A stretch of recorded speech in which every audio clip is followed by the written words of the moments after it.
Hola, hola.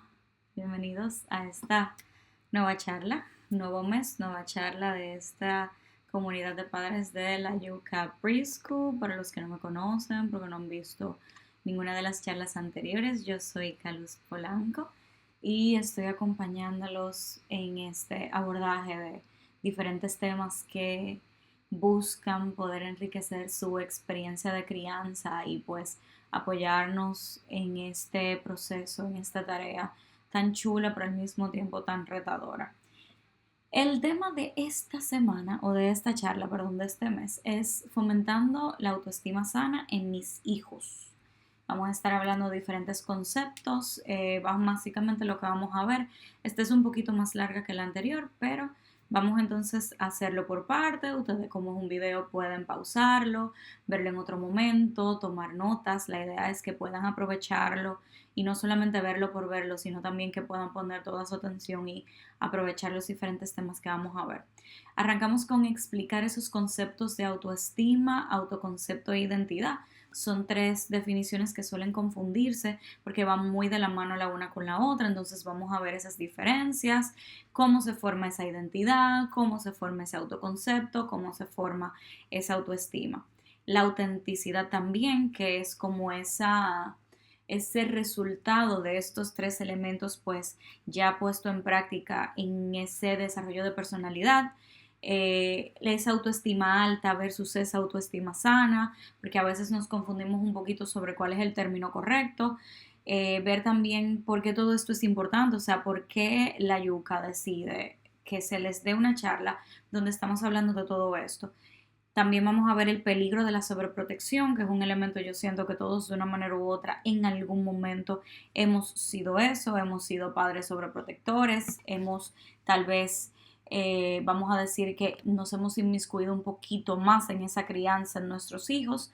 Luego vamos a ver esas palabras de nosotros, o sea, cómo nuestras palabras afectan a nuestros hijos, desarrollan su personalidad, cómo impactan en la persona que ellos son y cómo vamos a criar esos niños que sean auténticos, que sean seguros y que tengan autoestima sana. Bien, así que ya saben, en mucho tema, vamos a ir por partes, lo vamos a ir haciendo con calma, pueden ir tomando pausas. Entonces, los conceptos claves para poder entender todo lo que vamos a plantear ahora mismo es, primero, identidad. La identidad es quién yo soy, a qué yo pertenezco y cómo yo encajo en mi contexto. Ese pertenecer, o sea, a qué yo pertenezco es tanto un concepto de familia, o sea, qué familia yo pertenezco, quién es mi familia, cuál es ese papel en mi familia, que yo aporto, o sea, o qué papel yo juego en mi familia, también ese papel dentro de mi grupo, o sea, mis amiguitos del colegio tal, vamos a decir, del residencial tal, de la iglesia tal, cómo yo soy, o sea, a qué yo pertenezco, cuál es mi rol dentro de todo esto en la sociedad, o sea, ok, dominicano, vamos a decir clase media alta, clase alta y todas las particularidades socioeconómicas y subculturales que tiene que ver con eso, cuál es ese papel que yo juego en mi familia, en esa sociedad, en esos grupos a los que pertenezco. Esa es la identidad de quién yo soy. Yo soy Calú Polanco, yo soy la esposa de David, yo soy la mamá de Aurora, yo soy psicóloga, yo soy de tal grupo, yo me identifico con tal religión, eso. Luego vamos a tener el autoconcepto, que es esa idea personal que yo tengo de mí, cómo yo me describo como mamá, como psicóloga, como buena amiga, como mujer intensa, como persona sensible, lo que sea. Ese autoconcepto es como yo me veo a mí, o sea, cuál es esa perspectiva, cuál es esa idea que yo construyo de mí mismo. Y en el caso de la autoestima es el valor emocional que nosotros nos damos, cómo nos sentimos con nosotros. Eso ya no es quién soy, sino cómo me siento siendo esa persona. ¿Dónde está lo positivo? ¿Es bueno ser como yo soy? ¿Me siento cómodo siendo lo que yo soy? ¿Soy una persona importante? ¿No soy importante? ¿Qué aporto? Ya esa es la parte valorativa de todo lo que ya se planteó. Entonces, vamos a hablar un poquito de cómo esto se da en el tema de la infancia. Lo primero es que la identidad, como yo les decía, es esa persona que yo soy, cómo yo me siento, dónde yo pertenezco. Todo eso es el centro de la identidad. Yo soy la hija de, la nieta de, la hermana de, y así sucesivamente se va construyendo esa identidad. Entonces, en la infancia obviamente no hay una identidad clara, sino que esa identidad se está construyendo a partir de esa familia, a partir de esa cultura, a partir del entorno en el que yo crezco, se alimenta de las experiencias, se alimenta de mi vida, se alimenta de las rutinas, se alimenta de los rituales, de las tradiciones, se alimenta especialmente de los discursos del contexto familiar y social también, o sea, cómo soy yo a partir de ser la hija de, pertenecer a esta familia, ser de tal religión, ser de tal grupo, ser de este contexto sociocultural. Y obviamente eso se internaliza a partir de todo eso que yo vivo, de todo eso que yo escucho, pero también de esos vínculos que se entrelazan entre todo esto. Todo esto ese niño lo está absorbiendo, lo está entendiendo, está cuando me aprendo, mire, ese es mi mamá, ese es mi papá, o sea, eso es ya parte de construir esa identidad. Yo soy el hijo más pequeño de 3 hermanos, mi mamá se llama tal, mi papá se llama tal, yo estudio en tal lugar, todo eso, en la medida en la que el niño lo va internalizando, le va pues, creando este significado de quién es ese niño. Y esta identidad se construye a partir de manera importante y por eso es que nosotros los padres tenemos que entender todo esto y es que la identidad se va a construir a partir de las figuras significativas. Figuras significativas son papá, mamá, cuidadores principales, que son papá y mamá, pero puede ser una abuela, puede ser un abuelo, puede ser el sistema de apoyo, que si las nanas, todo esto, el sentido de pertenencia, cómo yo me siento que pertenezco a, cómo yo me siento que me aceptan como, eso se ve mucho en la dinámica familiar, en el lugar que me dan, en los rituales, en las tradiciones, la validación que yo recibo. Esa identidad también se alimenta y se construye a partir de sentirme visto, de sentirme aceptado y va tomando forma, se va estructurando, se va moldeando en la medida en la que el niño se le permite ser auténtico, en la medida en la que él puede ser él. Dígase. ¿Y por qué estos dos elementos son importantes? Porque el que el niño sienta que puede ser auténtico y que puede ser él de manera libre es un reflejo o es un resultado del apego que está desarrollando y de la familia, de cómo la familia lo hace sentir aceptado, de cómo la familia lo hace sentir visto, de los discursos que la familia tiene que alimentan a esa identidad y obviamente cómo él se siente aceptado, contenido, acompañado, apoyado por su sistema familiar. Entonces, ¿qué es el autoconcepto? Esa imagen mental que tiene el niño de quién yo soy. Obviamente, en la infancia es mucho menos complejo o mucho menos abstracto. Es más basado, o sea, es bien concreto y es más basado en observaciones, en roles y en características que pueden observar. Por ejemplo, ustedes se fijan que los niños cuando ven películas. Y ahí vemos la importancia de poder identificar, ven una película, ven un artista. Si ustedes se fijan, los niños como una manera de un juego natural, ellos dicen, yo soy fulano. Por ejemplo, Aurora dice, ella ahora está en la época de Frozen y en la época de Frozen ella dice que ella es Elsa y yo soy Anna.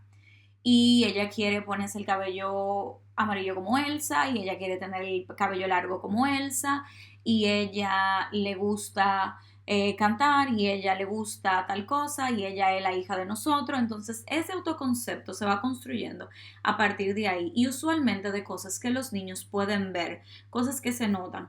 Yo soy una niña grande, yo soy una niña pequeña, yo tengo el cabello castaño, yo soy flaca, yo soy la amiga de no sé qué, yo bailo ballet, yo juego fútbol, o sea, ese tipo de cosas van construyendo quién es ese niño, o sea, cómo él se describiría a sí mismo. En esta parte, según los expertos, el autoconcepto se organiza a partir de cómo él es percibido, ¿verdad? De cómo él es visto por la familia y cómo esto se comunica hacia él y cómo los adultos lo reflejan. O sea, cómo yo le dejo saber a mi hijo que él es inteligente, que él es fuerte, que él es alto, que él es bajito, que él es flaco, que él es gordo y cómo yo lo reflejo en la manera en la que yo lo trato. así como desde lo que ve, así experimenta. Por eso los ejemplos que usaba que eran mucho más concretos en esta parte, ¿verdad? O sea, ese autoconcepto, como él te lo va a poder expresar, es concreto y es específico. Ahora, la organización de toda esa información, en la medida en la que ese cerebrito va creciendo, van activándose y desarrollándose nuevas áreas del cerebro que le permitan un pensamiento mucho más abstracto y mucho más profundo y mucho más complejo. Esto se va a ir desarrollando a partir de esa comunicación de qué él recibe sobre quién él lee, lo que hace, cómo se maneja y cómo los adultos lo tratan. Bien. Entonces, todo esto termina siendo internalizado, el mismo término que utilizamos. Fíjense que tanto en la identidad como en el autoconcepto, hasta ahora estamos hablando de esa internalización de lo que recibo, del diálogo, de la familia, del contexto, ¿verdad? Y va a ir entonces por edad desarrollándose de manera más compleja o más amplia. Y se va a ir construyendo una definición. No es una definición estática todo el tiempo, porque en la medida en la que el niño va creciendo, va moviéndose, va internalizando, va aprendiendo, eso se va complejizando. Ahora yo soy una bebé pequeña, yo soy una niña grande, ahora yo soy una niña que puede hacer algo, pero yo soy una niña fuerte, yo soy una niña valiente, soy niña, soy hembra, soy varón, soy hermano menor y demás. Todo eso es una manera de poder entender quién yo soy desde lo que estoy viviendo hacia afuera y especialmente desde lo que me dicen. Entonces, la autoestima, que es como vamos a decir lo que más podemos ver que afecta de manera directa a ese niño cuando va creciendo, es esa valoración emocional que se da a sí mismo. Ese yo soy fuerte, yo soy valiente, qué valor yo le doy o qué tanto yo lo logro internalizar. Entonces, no es necesariamente lo que crecer, sino cómo se siente al ser quien es. Por ejemplo, no es lo mismo decir yo soy el hermano mayor a yo me siento orgulloso de ser un hermano mayor a yo me siento especial por ser hermano mayor a yo me siento cargado por ser hermano mayor, que puede ser algo que también pueda venir por esa parte, que eso es algo importante poderlo ver también. O sea, esa valoración emocional se va construyendo y se va alimentando y dentro de todo eso también va conectando con el valor que yo le doy o con el valor que me han hecho entender que que tiene esa identidad y ese autoconcepto. Entonces en la infancia no hay una autoestima internalizada porque hay una inmadurez del neurodesarrollo. Si un niño no sabe cómo cuantificar o cómo valorar qué es bueno o qué es malo, sino que es una construcción social externa de papá y mamá. Y esa autoestima positiva o negativa, se va a sostener en los vínculos que tenemos con los adultos y la calidad de los vínculos. No es solamente que mamá está y papá está y me dan comida y me llevan al colegio. No, no, no. Es como ellos me hacen sentir conmigo. Es como ellos me hacen sentir que es un niño inquieto. Si es algo bueno o algo malo, se va a sostener en esos vínculos con los adultos. No es solamente me dicen, ay, tú eres un niño inquieto y lo dejan así de manera neutra. Y tú dirás, pero eso no es malo, no. Pero si luego entonces es una crítica hacia afuera, entonces lo que ese niño va internalizando es que eso es algo negativo. Porque aunque no sea algo directamente hacia ese niño, si es algo que ese niño escucha y que la valoración que el adulto le da hace que sea algo negativo, pues entonces él lo va a asumir como tal. Es una construcción al final. Entonces, esta va a depender, como les decía, de cómo los adultos se vinculan con el niño y se fortalece a partir de la aceptación incondicional. Esto es importante. Te acepto tal y cual eres, tal y como eres. El fortalecimiento de su sentido de competencia, dígase qué tan capaz o qué tan competente él entiende que es a partir de cómo los adultos lo hacen sentir y del discurso reforzante de los padres. O sea, qué tanto tú le dices a tu hijo, yo te amo, tú eres importante, tú eres especial, tú eres alguien importante en nuestra familia, tú eres inteligente, tú eres fuerte, tú eres capaz, claro que tú puedes. Y obviamente también ahí entra el tema del afecto, de qué tanto yo le demuestro afecto, cariño a mis hijos, los límites que puedo tener y cómo lo acompaño o la acompaño en el transcurso de su vida. Entonces, la autenticidad, ustedes dirán, bueno, ese es un concepto mucho más complejo probablemente, que el niño tal vez no lo tiene muy claro. A veces yo siento que nosotros mismos como adultos no tenemos claro esas diferencias tan importantes entre identidad, autoconcepto y autoestima.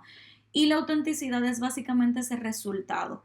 Es el resultado de un niño que sabe quién es, que se siente cómodo con quién es, o sea, se acepta, se entiende, sabe describirlo y que tiene una autoestima sana, o sea, que se siente bien y que valora como positivo las características que tiene.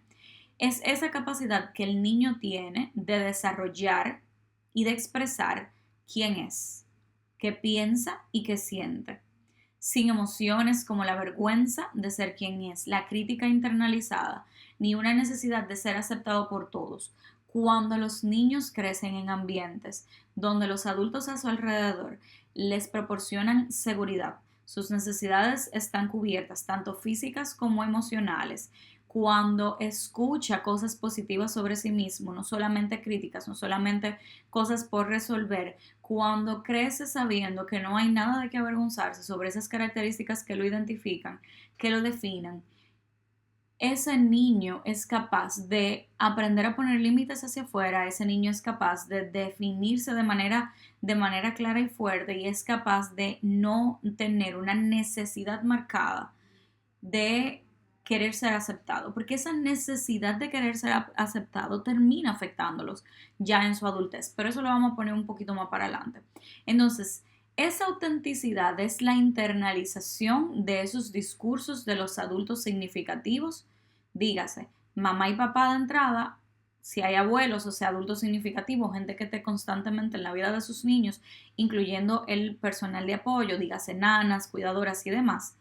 Y ese discurso que se internalizó de esos adultos, a la larga van a dejar de verse como externos, van a dejar de verse como mi mamá me decía, o mi papá me decía, o mi abuela me decía, sino que se van a convertir en su propio discurso, en su propia identidad, en su propia interpretación personal. Ya va a dejar de ser mamá me decía, sino yo soy. Ya va a dejar de ser papá me dijo que yo era, sino no, yo soy tal cosa. Entonces, por eso es que a los niños hay que permitirse que se muestren, que aprendan a descubrirse y no solamente hacerlo desde la medida de lo externo, sino también desde lo que ellos perciben de sí mismos. Lo que pasa es que cuando son pequeños, en el caso de nuestros hijos que están en edad preescolar, ellos no saben qué adjetivo poner a todo lo que podemos decirle. Nosotros somos lo que le vamos a poner el acento, en la profundidad, el sentido, el contexto a esos adjetivos que ellos pueden ir adquiriendo. Y entonces, elemento importante aquí, autoestima alta versus autoestima sana. Siempre nos han hablado, no, porque yo tengo una alta autoestima, yo me quiero, yo me apoyo. No, no necesariamente eso es lo que estamos buscando, no necesariamente necesitamos eso. Lo que necesitamos es genuinamente poder diferenciar entre esa autoestima alta y esa autoestima sana. En el caso de la autoestima alta, es cuando hay un valor autopercibido alto. Lo que quiere decir que como es alto es poco realista, porque yo no todo lo hago bien, yo no siempre hago todo bien, yo no puedo con todo, yo no soy perfecto en todo. Entonces, muchas veces esas personas con esta autoestima alta se consideran superiores a los demás, ya sea en muchos aspectos o en general. Se creen superiores, se creen mejores. Y eso no les permite conectar ni mostrar ni fragilidad, ni humanidad, ni vulnerabilidad, que son elementos básicos e inherentes al ser humano. Entonces, esa opinión y esa validación externa es importante para poder sostener el autoconfianza, porque si yo me creo superior a todo el mundo, si yo me creo mejor a todo el mundo, yo nunca voy a dejar que me vean mal, yo nunca voy a dejar que vean mis errores, yo nunca voy a admitir fallos, porque yo tengo que sostener este personaje de yo puedo con todo, de yo lo sé, de yo soy el más inteligente, de yo soy el más fuerte. Entonces eso lo que hace al final es poder alejar a la gente de que pueda genuinamente ser auténtico, porque necesita sostener una autoconfianza que aunque parezca que está alta, es susceptible a la opinión del otro y por ende termina siendo una persona rígida y que vive a la defensiva. Porque si yo necesito demostrar, por ejemplo, que soy la mejor psicóloga, de que yo sé de lo que yo estoy hablando y que yo tengo más de 7, 8 años de ejercicio, yo no voy a permitir nunca expresar si me va mal en un caso, si algo no anda bien, si algo no me gusta, yo nunca lo voy a poder decir, O sea, yo nunca voy a poder decir, mira, con este paciente yo no tuve adherencia, el paciente se fue. Entonces, cuando alguien cuestione algo que yo haga, yo me voy ahí a la rigidez, yo me voy a quedar en mi punto, porque a mí nadie me va a sacar de ahí y yo voy a vivir a la defensiva porque tengo que defender esa película, ese personaje, esa pantalla que estoy expresando. Entonces, por otro lado, y qué es lo que nosotros queremos para nuestros hijos, está la autoestima sana. La autoestima sana es realista. Ser realista y humilde me permite a mí poder reconocer virtudes, pero también entender mis defectos. Entender que hay cosas en las que yo no soy buena. Entender que hay cosas que a mí no se me dan bien. Pero yo también alimento y sostengo las cosas positivas que tengo de mí, en lo que yo sí soy buena. Entonces, esta autoestima sana puede permitir o te permite admitir errores, es flexible y cambia de opinión, porque en un momento yo puedo ser que no sea muy buena en algo, o que cuando yo arranqué en la psicología, obviamente yo era lo suficientemente humilde y realista para decir, bueno, mira, esto no se me da bien, este tipo de situaciones no se me dan bien, pero con el crecimiento yo puedo entonces identificar, pero ya yo estoy mejorando, o sea, yo puedo aprender, yo puedo seguir cambiando, yo puedo seguir mejorando. Eso es lo que buscamos con esa autoestima sana, poder ser flexibles, evolucionar, cambiar de opinión. Esa autoestima sana, como es lo suficientemente realista, no depende de la validación externa, porque no importa si una persona te dice que tú eres malo en algo, si tú genuinamente eres malo en algo, tú lo sabes, tú no lo necesitas escuchar de afuera. Y si tú genuinamente eres bueno en algo o eres lo suficientemente claro con respecto a tu virtud, tú no necesariamente te vas a inflar porque alguien externo a ti está tratando de hacerte sentir mejor sobre ti mismo. Entonces, ¿qué es lo importante para mí que tiene la autoestima sana? Porque hay autocompasión. Yo me permito cometer errores y yo tengo compasión conmigo cuando los tengo. Y el autorrespeto. Yo me pongo límites, yo pongo límite a los demás, yo me respeto a mí, yo no permito ciertas cosas, lo que va muy de la mano de los límites. Entonces, ¿por qué todo esto es importante? Se preguntarán ustedes. Porque hay que hablar de esto. Lo primero es que en el caso de la autoestima sana y de la autenticidad, ambos son factores protectores contra la presión de grupo. Un niño que está claro de lo que es, no va a abusar del alcohol, no va a probar droga, no va a hacer cosas por presión social. O sea, eso no va a pasar, porque no tiene nada que demostrar. El niño que se siente auténtico, que se siente aceptado incondicionalmente, que sabe quién es, que sabe lo que le gusta, lo que puede y no puede hacer, lo que debe y no debe hacer, no cae en presión de grupo. Tampoco va a permitir o va a caer o se va a ver afectado por el tema del bullying. Yo sé que el bullying en niños más grandes está fuera de control y más ahora el cyberbullying y todo lo que pasa, pero ese niño auténtico, ese niño con autoestima sana, si escucha críticas sobre sí mismo hacia afuera, no le va a afectar tanto emocionalmente como le afectaría a un niño con una autoestima un poco más frágil, ya sea porque es una autoestima baja o es una autoestima alta. Y también, como es un niño auténtico que se siente seguro y aceptado por su familia, no va a tener miedo de pedir ayuda. No va a tener miedo de decir, me está pasando esto. No va a tener miedo de decir, yo no quiero estar aquí, yo no quiero ir al colegio. Va a saber pedir. O sea, la autoestima sana y la autenticidad también mejoran la salud mental y protegen de muchas cosas. Ese sentido de seguridad en sí mismo aumenta a partir de yo estar claro de quién yo soy, sentirme bien conmigo, valorarme de manera positiva y también son factores protectores contra trastornos de salud mental, especialmente del estado de ánimo. No son exclusivos del estado de ánimo, pero sí protegen. Protegen contra depresión, contra ansiedad, protegen contra algunos trastornos de personalidad, pero eso es muy puntual y muy específico a contextos familiares, a carga genética, ambiente, a historia, pero también sí esos pacientes que están lidiando con trastorno bipolar, por ejemplo, o que están lidiando con trastorno límite de personalidad, son personas que de una manera u otra su autoestima, su identidad, su autoconcepto, su autenticidad se han visto lacerados en algún punto de su crecimiento. También es importante saber que fortalecen la estabilidad emocional y la resiliencia. A partir de yo saber quién yo soy, de lo que yo soy capaz, yo puedo pues navegar esos cambios tan importantes emocionales que se pueden dar, especialmente en ciertas edades del desarrollo, puedo ser más resiliente frente a situaciones que pasen porque yo sé quién soy y sé para lo que doy. También facilita relaciones interpersonales sanas porque obviamente si yo soy consciente de lo que yo doy, de mis capacidades positivas, pues entonces yo tengo la capacidad, por ejemplo, de asociarme y de vincularme con personas que puedan darme y puedan tratarme según el valor que yo me doy.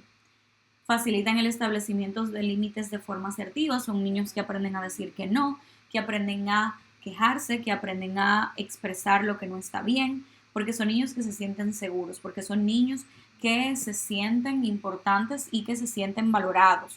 Todo eso es importante. Entonces, también se ha encontrado que estos son de igual manera factores que impulsan la motivación y el éxito desde temprana edad. Si yo me siento consciente, si yo me siento seguro conmigo, si yo me siento bien, probablemente yo voy a poder enfocarme de una manera diferente porque obviamente hay necesidades que no están, vamos a decir que pendientes de ser saciadas, de ser resueltas y por ende yo puedo cuidarme mejor, yo puedo resolver ciertas cosas mejor y yo puedo lidiar con ciertas frustraciones, impotencia y demás de una manera diferente.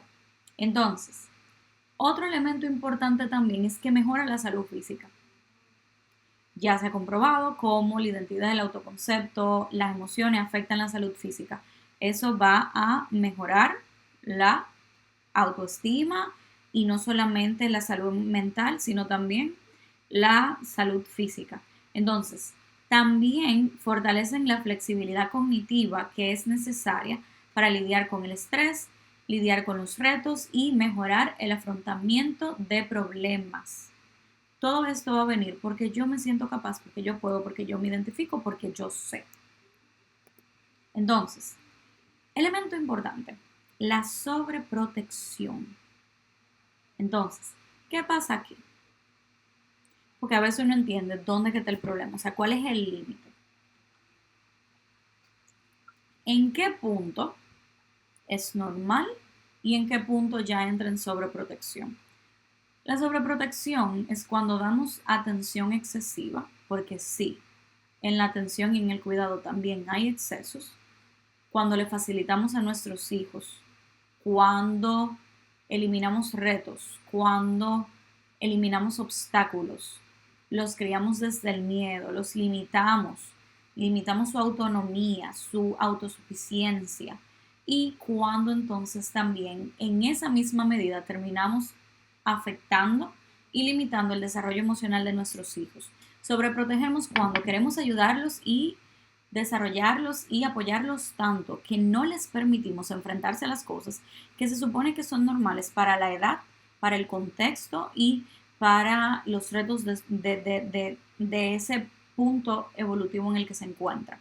O sea, un niño necesita saber lidiar con KS, necesita saber lidiar con temas con sus amiguitos, necesita aprender a hacer cosas por sí mismo. Entonces, cuando yo quiero facilitar tanto a mi hijo que yo no le permito, entonces al final yo lo estoy sobreprotegiendo y hay muchos peligros en la sobreprotección. Vamos a ver algunos elementos en los que ustedes pueden identificar si están sobreprotegiendo a sus hijos. Si usted cumple con 2 o más o 3 o más de estos, usted tiene que revisar el tema de la sobreprotección que está teniendo con sus hijos. Lo primero es, te anticipas a las situaciones y no los dejas a ellos resolver. Si tu hijo te presenta un problema y ya tú le buscaste una solución y tú no estás permitiendo que lo haga, ya hay un tema. Por ejemplo, imagínate este niño de 3 años, por ejemplo, que le está en la que está ahora con el yo lo quiero hacer, yo lo hago, yo le doy, yo esto, yo esto.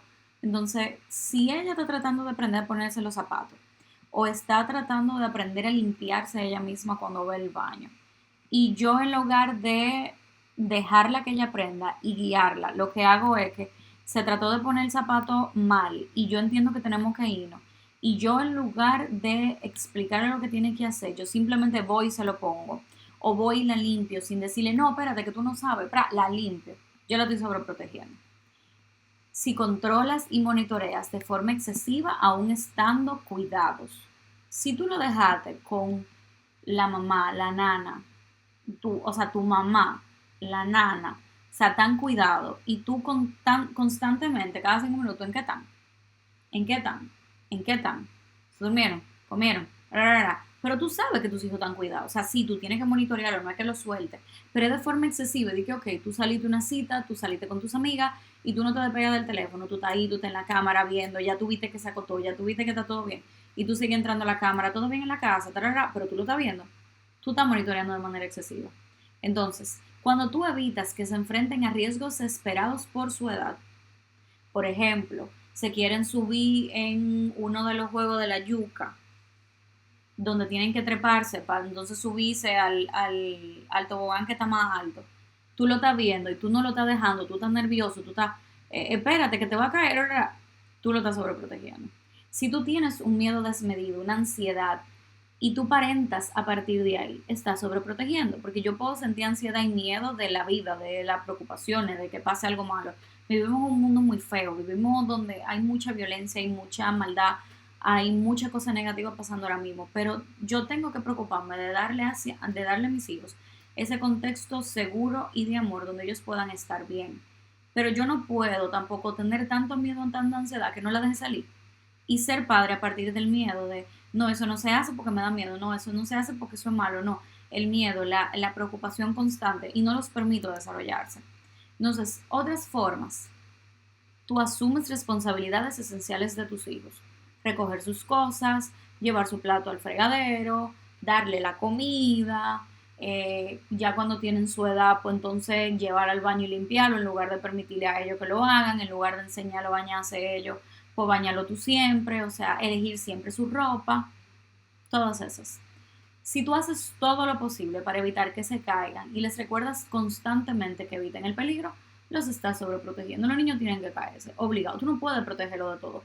Ahora, si tú ves que está en un techo y está en un borde y se va a caer, es otra cosa. Pero si tú ves que está montándose en un carrito y va a chocar, déjalo que choque. Si tú ves que está aprendiendo a treparse en un columpio, déjalo que lo haga. Si es para su edad, permíteselo que lo haga y no le tenga miedo a que se caigan. Ay, que se va a guayar, que se va a dar un golpe. Los niños no dan golpe. Eso es parte del proceso. Entonces, cuando tú les prohíbes o tú evitas que ellos tomen riesgos que son apropiados para su edad, los estás sobreprotegiendo. Cuando tomas sus sentimientos personales, los niños hacen rabieta, eso es normal. Ellos no entienden que tú no puedes comer bizcocho de cena porque eso no es comida. Ellos no entienden que comerse una manzana no es cena. Entonces, en el momento en el que él se quilla y porque tú le dijiste que no en algo, le pusiste un límite y entonces te hace una rabieta y te dice, no, mamá, no te quiero, y tú te coges eso personal, una rabieta de niño que tú sabes que está respondiendo a algo específico, entonces tú te estás tomando tus sentimientos personales, cuando es una reacción normal que ellos no controlan. Cuando tú te haces cargo de sus tareas escolares para que a ellos les vaya mejor, los estás sobreprotegiendo. Cuando tú invalidas las oportunidades que ellos tienen de tomar decisiones acorde a su edad, los estás sobreprotegiendo. Y si tú fomentas que sean dependientes de forma extrema, los estás sobreprotegiendo. ¿Cómo es un niño dependiente de forma extrema? Un niño que después de cierta edad, que evolutivamente ya debe estar ahí, no se quita el pamper. Si un niño que tiene cierta edad, tú no lo dejas que elija su ropa, tú no lo dejas comer solo. O sea, no es un niño que tú no le permites comer solo, ya sea porque es más rápido, porque esto, porque aquello, por la razón que fuera. O sea, los niños necesitan aprender independencia y autonomía. Primero porque los ayuda en su desarrollo neurocognitivo y cerebral, porque ayuda a su propia identidad, porque valida ese discurso de tú eres bueno, tú eres fuerte, tú eres capaz, porque ayuda a esa autoestima, porque todo eso se va construyendo a partir de lo que tú le dices, pero también a partir de lo que él es capaz de hacer y tú le validas y tú le soportas y tú le dices, sí, mira, eso es así, tú lo estás haciendo bien, estamos bien, o sea, todo eso es parte esencial de que ese niño se sienta que genuinamente es capaz de lo que está haciendo. Entonces, lo siguiente es ver qué pasa con ese niño sobreprotegido o cuál es el peligro detrás de esa sobreprotección. Lo primero es que un niño sobreprotegido va a tener baja autoestima. ¿Por qué? Porque es un niño inseguro, es un niño dependiente y es un niño que se siente incapaz. Y sabemos que eso son cosas importantes porque alimentan o construyen esa autovaloración que el niño crea sobre sí mismo. El niño sobreprotegido va a manejar ansiedad, va a manejar miedo porque que no va a saber cómo gestionar y va a desarrollar incluso fobias y se puede volver también evitativo. La ansiedad va a ser en cierto grado aprendida, imitada, emulada por los padres o por la madre o por el padre, quien sea que esté manejando la ansiedad. Igual con el miedo, ese miedo infundado constantemente hacia las cosas, como mamá o papá no gestionan el miedo, él no va a aprender a gestionarlo y desarrolla fobias a lo largo. Va a ser un niño que se va a volver evitativo porque obviamente como tiene miedo de entrar, como tiene miedo de lograr ciertas cosas, como tiene miedo de involucrarse en ciertas cosas, pues le va a pesar un poquito más. Es un niño que tiene poca tolerancia a la frustración, no va a saber cómo tolerar cuando las cosas no le salgan bien, cuando algo no se dé como espera. Es un niño que suele no esforzarse y que evita salir de su zona de confort, o sea, no me voy a mover de aquí, aquí me siento cómodo, aquí me siento bien. Se le dificulta el manejo de conflictos, obviamente, por lo mismo se convierten en evitativos, maneja ansiedad, tiene miedo sin herramientas de gestión, entonces al final eso se va a convertir en este niño que no va a saber lidiar con los conflictos, que le va a dar miedo salir de su zona de confort. Incluso va a llegar en algunos casos a retraerse para evitar mostrar la ansiedad, el miedo, la dificultad para salir de su zona de confort. En lugar de manejarlo, en lugar de expresarlo, simplemente se retrae para que no se pueda ver y por ende se aísla. Y en otros casos también va a mostrar poco interés por las cosas. Es ese niño que simplemente nada le apasiona lo suficiente, nada le gusta lo suficiente, nada lo motiva lo suficiente.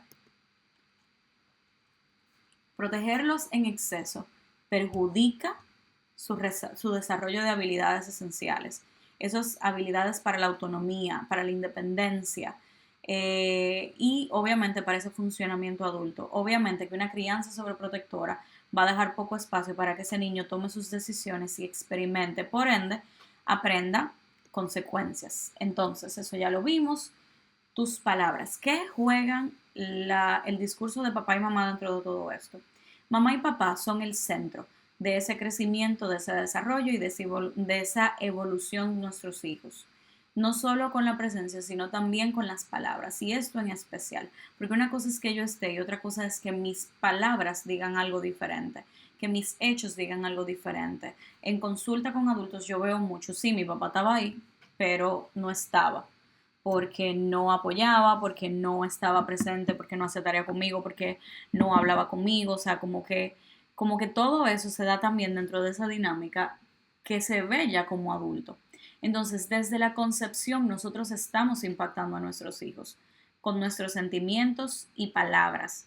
Cuando digo desde la concepción es que el estado emocional y el estado de la familia en el momento de la llegada de un embarazo se va a sentir. Ese bebé puede sentir el rechazo de los padres desde la concepción, igual como esas emociones intensas, la ansiedad, la tristeza, el estrés. Por eso es que desde el vientre las palabras son tan importantes. Los niños empiezan después de, me parece que la semana 13, 14, si no me equivoco, a reconocer las voces y a reconocer lo que se le dice. Entonces el tono es importante, la manera en la que se conversa es importante porque el niño no sabe el contenido o el significado de las palabras, pero sí de lo que los hace sentir. Entonces, en ese sentido, ese self, esa identidad, esa persona que es ese bebé, es el resultado de la relación de ese niño con su entorno. Si crece en un entorno donde es aceptado, tomado en cuenta y validado, y donde se atienden sus necesidades. Entonces, no va a haber nunca una identidad fuerte, una autoestima sana por default. O sea, eso no existe. No es que eso viene de fábrica, no, yo nací así. No, tú naciste con características, con tu carácter, con ciertas habilidades, con ciertos rasgos de personalidad. Pero la identidad y la autoestima son constructos. Todo lo que el niño cree de sí y cómo se relaciona con los demás es el resultado del discurso recibido de sus padres que él internalizó, que él hizo propio, que él convirtió en su voz interna. Cuando tú verbalizas ese muchacho es difícil, qué problemático tú eres, ese muchacho no se está quieto nunca, qué muchacho más intenso o y los insultos, que también pasan lamentablemente, tú eres como tonto, tú como que eres como brutico, como idiotico, aunque sea relajando. Tú no estás describiendo una conducta, tú no estás describiendo una acción de ese niño puntual, tú estás construyendo la identidad de él. Por eso es que las palabras son tan importantes. Por eso es que esa validación constante de cambiar eso negativo por resaltar lo positivo o ver más lo positivo que lo negativo es tan importante. Porque sí, tú puedes validar, tú puedes creer, tú puedes criar, tú puedes corregir sin el discurso de crítica. Eso no es parte de, voy a crearle carácter, que si, ok, yo no puedo estar ñoñándolo tanto, yo no. Tú puedes perfectamente disciplinar, criar y demás sin tener que criticar, sin tener que decir cosas negativas, sin tener que referirse hacia tu hijo de una manera y que esa al final tenga una connotación negativa, porque si tú le dices, ay, que tú eres como intenso, tú te mueves mucho, y luego en otro discurso tú dices, ese muchachito tanto que se mueve, tan incómodo, ese muchachito tan insoportable, tú no se lo estás diciendo a tu hijo, pero ya tú lo estás diciendo, y eso es lo que él va a asumir como una realidad. Entonces, en base a ese discurso y al trato que los niños reciben es que se desarrolla el apego. El niño necesita percibir amor incondicional para evitar desarrollar un apego no sano, que lo lleve a relaciones de maltrato, autoestima baja, adicciones, condiciones de salud mental y demás. Por otro lado también es cuidar el modelo que permitimos para emular, porque ellos aprenden también de la relación de los padres y de los padres con las personas a su alrededor. Por ejemplo, como tú eres en la pareja, o sea, la dinámica de pareja que se vive en la casa es el modelo que el niño va a tomar como su parámetro de normalidad. Cuando tú le preguntas a un adulto cómo era el matrimonio de tus padres, lo normal. Todo el mundo siempre tiene, bien, lo normal. A menos que sea muy, muy negativo, muy tóxico, siempre es, bien, lo normal, como todas las relaciones de pareja, tú tienes que indagar para poder darte cuenta cuáles son las particularidades de esa dinámica. Y esa dinámica con la que ellos están creciendo, cómo ellos están viendo que mamá y papá se tratan, cómo se manejan, cómo viven esa vida de pareja, es lo que ellos van a buscar en el futuro. Por otro lado también, la forma en la que mamá se trata a sí misma, se habla a sí misma, se cuida o no se cuida, es la base para que la hija se sienta consigo misma. Como mamá se trate, la niña va a entender que ella se trata, que ella se debe tratar y que ella es. Y lo mismo con papá. La manera en la que papá se gestiona, se autogestiona, se trata a sí mismo y se habla, es lo que ese niño va a normalizar. Entonces, con respecto a lo contrario, entonces, al sexo contrario del padre, el padre es el modelo de la hija. Y el padre, y lo que el padre haga por ella, como el padre la trate y como el padre trate a mamá, es lo que la hija va a normalizar como lo que ella debe esperar en una relación de pareja. Si papá le da poco, ella va a entender que ella merece poco. Si mamá se siente al poco, la niña va a sentir que ella es poco. Eso se da en la misma dinámica. Lo mismo con los hombres. El varoncito va a ver en mamá cuál es ese modelo de lo que yo debo esperar de mi pareja y demás. Y son importantes, obviamente, porque se emulan este tipo de conductas y construyen una personalidad, una expectativa, una idealización de lo que voy a buscar en mi futuro y de quién voy a ser en mi futuro. Entonces, como los padres, y esto es algo importante porque a veces no nos damos cuenta, porque ya, ¿verdad? Pasamos, como le hablo al niño, como hablo del niño, cómo es la dinámica con la pareja. Entonces, en el caso de los padres, es importante entender que como ustedes hablan de otros, es como los hijos crecen inconscientemente creyendo que las demás personas hablan de ellos. De la misma manera, cuando tú le preguntas cómo era tu crianza, cómo era tu familia cuando tú estabas creciendo y te dicen bien, lo normal, así mismo ellos van a entender que lo que se da en su casa es la normalidad del mundo. O sea, si desde pequeño ellos están escuchando adultos criticar, burlarse, cosas negativas sobre otros, ellos van a entender que eso es lo que hace el mundo exterior. Entonces, van a vivir con ese miedo de ser criticado, con esa preocupación de que hablen de mí, porque eso fue lo que yo internalicé. La gente de fuera habla de otros, critica de otros, se burla de ellos. Y como adultos entonces, esa voz interna los va a acompañar. La que todos tenemos es una internalización de todo lo que yo escuché sobre mí y de mis figuras significativas. Por esto, los hijos adultos sanos emocionalmente, que se sienten capaces, con autoconfianza y una autoestima sana, o todo lo contrario, todo lo negativo, va a ser el resultado de las palabras que estén escuchando de ustedes hoy. Entonces, ¿cómo criamos hijos auténticos? Vamos al cómo, ¿verdad? Ya con esto vamos terminando. Lo primero es que los hijos auténticos debes aceptarlos de forma incondicional. No es si tú eres tal cosa o porque tú eres tal cosa. No, no, no. Es porque eres tú. Te amo y te acepto porque eres tú. Déjalos ser. Tú los vas a guiar, pero sin imponerle lo que tú piensas. Tú lo vas a guiar a lo que es correcto, sin imponer lo que tiene que ser porque sí. Porque tú también quieres que ellos entiendan el mundo y cuestionen, que no sean simplemente borregos que obedezcan. Tienes que motivar sus particularidades e intereses. Esas cosas que les interesan, motivarlas también, permitirles que ellos exploren esas cosas en las que se sienten más cómodos y que más les gustan. Escúchalos y hazles caso. No es que solamente, sí, tú no sabes lo que te hablas. No, no, no, escúchalo y hazle caso. Puede ser una tontería y no sabemos el favor que le estamos haciendo o el impacto positivo que estamos teniendo cuando somos capaces de decirle a ese hijo, wow, mira, me parece súper interesante, aunque sea una tontería que para nosotros no es importante. Y eso se aplica durante toda la vida. Alimenta su seguridad y su fuerza interior.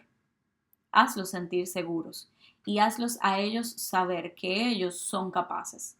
Enfatiza esas particularidades que los hacen únicos y maravillosos, que son esas particularidades, o sea, lo maravilloso que ese niño sea como es. Educa con el ejemplo. Si tú quieres un niño regulado emocionalmente, aprende tú a regular tus emociones. Si tú quieres una hija que se quiera mucho a ella, quiérete mucho tú y deja que ella te vea hacerlo. Si tú quieres a un hijo que sea analítico y que sea cuestionante, permítele hacerlo y también sélo tú. Cría con mentalidad abierta, dígase, hijos capaces de tolerar las diferencias, que sean abiertos a las cosas y a las personas nuevas, sin prejuicios. Los prejuicios se aprenden. Hay una curiosidad innata sin filtro que los niños pueden tener de hacer preguntas extrañas, de cosas como que no pegan, pero los prejuicios son un constructo aprendido. Entonces, ¿cómo yo crío hijos seguros? Los hijos seguros se crían enseñándoles que ellos son competentes, que ellos pueden, motivándolos a que enfrenten retos y prueben cosas nuevas fuera de su zona de confort. A los niños se les es difícil, pero nunca dejamos de insistir. Eso es lo mismo como con la alimentación. Tengo un niño picky, bueno, yo reviso que no haya ningún tema fisiológico, que esté todo bien, que esa particularidad no sea por algún tema sensorial y yo lo sigo motivando. Nunca nos cansamos de ponerle opciones y de seguirlo intentando. Celebra su esfuerzo sin importar el resultado. No es siempre que llegaste, que lograste, que te dieron una medalla, es que tú lo hiciste lo mejor que tú pudiste. ¿Te esforzaste? Sí. ¿Lo disfrutaste? Sí. Pues ya, eso es lo que importa. Impúlsalos a que intenten resolver problemas por sí solos. No es que tú les resuelvas todo. Déjalo que ellos averigüen, que no se saben cómo poner los zapatos, guíalo, déjalo. Mira, tú lo sabes hacer, vamos, tú puedes, vamos, inténtalo. Motívalos a que piensen por sí mismos y déjalos elegir según su edad. Puede ser tan fácil como elegir su ropa, como elegir los zapatos, puede ser tan fácil como hacerle preguntas que qué piensan de algo. Un niño de 3 o 4 años no te va a decir una respuesta tan elaborada, pero tú lo estás motivando a que ese cerebrito empiece a aprender a responder esas preguntas, a hacerse esas preguntas. Inclúyelos en las tareas y actividades cotidianas, motívalos y celebra sus intentos, mientras obviamente tú los guías, no solo corrijas. Déjalo que ellos se involucren, déjalo que intenten fregar, cómprale cuchillo con lo que ellos puedan cortar de manera segura si ellos están interesados en vez de haciendo la cena. O sea, involúcralo en las cosas. Vamos a lavar el carro, ven, vamos, ven, tráele esponja, vamos, hale tú aquí. No solamente le digas, no, lo está haciendo mal, no, no, no. Tú lo guías. Mira, te quedó mal, no pasa nada, vamos arriba, vamos a hacerlo. Ahora intenta hacerlo de esta manera. Hazle preguntas, pídele su opinión y cuando se pueda, tómala en cuenta. No controles todas sus acciones y movimientos. Déjalo ser, déjalo que se muevan, déjalo que sean libres. Permíteles expresarse a través del movimiento, de las historias, de las actividades. No le ande tanto atrás. Déjalo que ellos se sientan seguros. Obviamente, todo esto en un espacio medido. No es que tú lo vas a soltar en la calle y que haga lo que quiera. No, no, no. Pero en ese espacio medido en el que tú sabes que estás seguro, déjalo ser. No le caiga tanto atrás. Deja que brinquen, deja que salten. ¿Cómo tú crías hijos con autoestima sana? Primero tienes que amarlos incondicionalmente y no solamente amarlos, sino también demostrárselo y decírselo. Tienes que ser verbal. Enséñales a ser independientes, permitiéndoles tomar riesgos y celebrándolos. Yo sé que a veces esto nos cuesta un poco, porque es verdad, queremos que las cosas queden bien, pero tenemos que permitirles a ellos tomar riesgos. Si se cae, no pasa nada, se cayó. Celébralo cuando intenta algo y le sale, o por lo menos simplemente cuando lo intenta. Motiva esa independencia de que ellos se sientan capaces de hacer cosas por sí mismos. Elogia sus esfuerzos, ¿verdad? Elogia ese deseo de funcionar, eso que está intentando hacer. Vamos, tú lo empujas, tú le dices, está muy bien. Fomenta esa autonomía, motívalo a que ellos aprendan a hacer la cosa por sí mismos. Enséñales a cometer errores. Enséñales que eso es válido también, o sea, que no pasa nada. Y acompáñalo a tu lidiar con los aprendizajes que sean difíciles. Por ejemplo, que tú le dices que no dure tanto para comerse el helado o que no vaya a los juegos con el helado que se está comiendo porque se le puede caer. Perfecto. Se le cayó el helado, no le pelees, tú ves, yo te lo dije. Bla, bla, bla. No, no, no. Él va a llorar, se va a sentir frustrado porque se le cayó su helado, tú lo vas a acompañar. Bueno, lo siento mucho, ahí sí, yo te entiendo. Yo entiendo que tú estés triste por lo del helado. Esas son las condiciones. No hay más helado, pero vamos a beber agua porque eso es lo que había. O sea, ya, porque esa es la consecuencia de tu haber cometido ese error, pero no pasa nada. Entonces, fíjate, la consecuencia sigue estando, tú no se la vas a quitar porque tampoco puede dárselo porque está llorando. Llorar o el llanto es una respuesta automática, o sea, es una expresión de la emoción, tú no puedes invalidarlo, eso es natural. Ahora, tú lo acompañas a que pueda navegar esa emoción. Pasa tiempo de calidad con tu atención plena, no solamente está ahí, sí, yo estoy aquí, yo te voy a jugar, no, no, no, también por lo menos una vez. Eso tú, o sea, como que ponte a jugar con ellos, pregúntale, hagan algo en el que la atención esté ahí. Enséñales autocontrol y manejo de emociones. Esto es con el ejemplo. No solamente dile respira, no solamente dile dale a la almohada, también que ellos te vean a ti. Porque los niños se están viendo. Y si ven unos padres que no gestionan emociones o que no muestran emociones, también hay un problema, porque ¿de dónde van a aprender de cómo hacerlo? Por el otro lado, también es importante, evita las etiquetas y las críticas. No las dirijas a ellos solamente, sino en general. O sea, no solamente dejes de usar etiquetas y críticas con ellos, sino también no lo hagas en general. Yo sé que a veces uno se pone de chimoso y hace, mire, y esta gente que hizo tal cosa, ay, no soporto a fulana. Trata de evitar eso frente a los niños, porque yo no te voy a decir como adulto que no lo haga, claro que sí, pero evita hacerlo frente a los niños. No lo hagas porque son cosas que ellos van a emular y que están construyendo una autoestima. Por ejemplo, cosas que yo veo en adultos, niñas que desde siempre fueron gorditas. Mamá le dice, sí, tú estás linda así, tú eres mi niña, pero luego entonces critica, ay, esa está como muy gorda, ay, pero es que esa gorda, ay, pero esa ropa no le queda bien, ella está muy gorda. No se lo está diciendo su hija, pero lo está diciendo. Entonces, ¿qué ella está asumiendo? Que la gente gorda es fea. No porque mamá se lo dijo, sino porque eso fue lo que ella escuchó a mamá decir. Entonces, eso es sencillo. Un niño necesita ser sostenido emocionalmente para descubrir quién es. Criar no es moldear cómo va a ser nuestro hijo, es ofrecerle una relación lo suficientemente segura para que el niño mismo pueda ir descubriéndolo. Y con esto, entonces, terminamos la charla de hoy. Espero que la disfruten. Cualquier pregunta o comentario, está el grupo, pueden escribirme por ahí. Yo me quedo pendiente y espero que hayan podido aprender. ¿Listo? Para mí ha sido un placer.